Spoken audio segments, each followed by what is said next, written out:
have trouble with your wrists and you feel like you can't do yoga because your wrists are weak or it hurts your wrists to get on your hands and knees, I think I can help you. First of all, if you cannot get on your wrists at all, I'll talk to you in a minute. But for those of you that just think, I can get on them, but then it hurts really quick, so I don't know what to do. So there's a few exercises.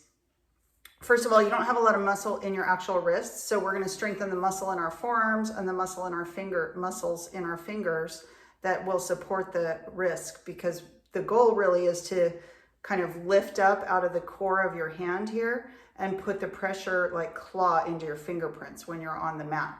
So we can do flick, flick, flick, flick, flick. And if you do this for a little bit, you'll start to feel it in your forearms. You'll start to get a little heat there in your forearms. You start just working them. Imagine you're flicking water on someone. Flick, flick, flick, flick, flick. So you could do that several times a day. Just start strengthening those forearms and those wrists. So that's one thing. Another thing you could do is stretching. So I like to take my arms out nice and wide and then curl my wrists in, make little fists and curl them in, and then wrists to, or knuckles to shoulders, and open them out and close them in, and open them out and close them in several times. Just another thing to stretch and strengthen the wrists. You can rotate them around. So there's a couple of things.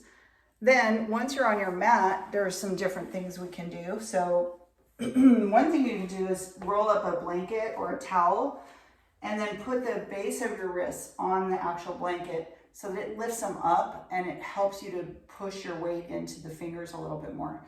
So that's one helpful tip. You could also be on your knuckles, and that helps a lot of people with wrist pain. If you're on your hands and you're able to be on your hands, then really claw into the fingerprints and start, just stretching. So maybe you just make little circles and stretch your wrist this way, stretch them the other way. You would turn your fingertips out to the edges of the mat, go a little side to side. Just get used to starting to play and finding out what's helpful to make your wrist feel a little bit better. Again, pressing, really clawing into those fingerprints no matter what you do. This one's a little more intense, but if you can get on the backs of your hands at all, maybe you lean back so there's barely any weight in the backs of your hands, and begin to shift forward any amount to see what happens here. And this is a different stretch. It's stretching your forearms, and it's building up some resistance here for you to be able to be on your wrists. And then usually after you do that, you want to do a little counter stretch. Sometimes this one's a good one, and you can actually put your thumb into the center of your hand and stretch it out.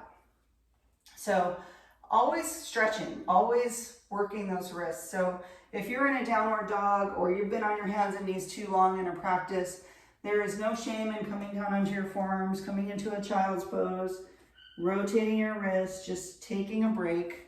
Nothing wrong with taking a break. Emergency child's pose, anytime you want it. So you can be, also if you cannot get on your wrists at all, being on your forearms is a totally acceptable option. So instead of downward facing dog where you're on your hands and your toes, maybe you come down on your knees and come down on your forearms, and this is your downward dog alternative. Also, if you have enough strength in your upper back to lift yourself up into dolphin, this is another downward dog alternative without using the wrists. So the hips are up high and you're on your forearms. If you have trouble on your knees at all, that's a different video. I'll be sending you that one at another time. But for the wrists, there's just plenty of yoga to do that's not even on your hands and knees at all.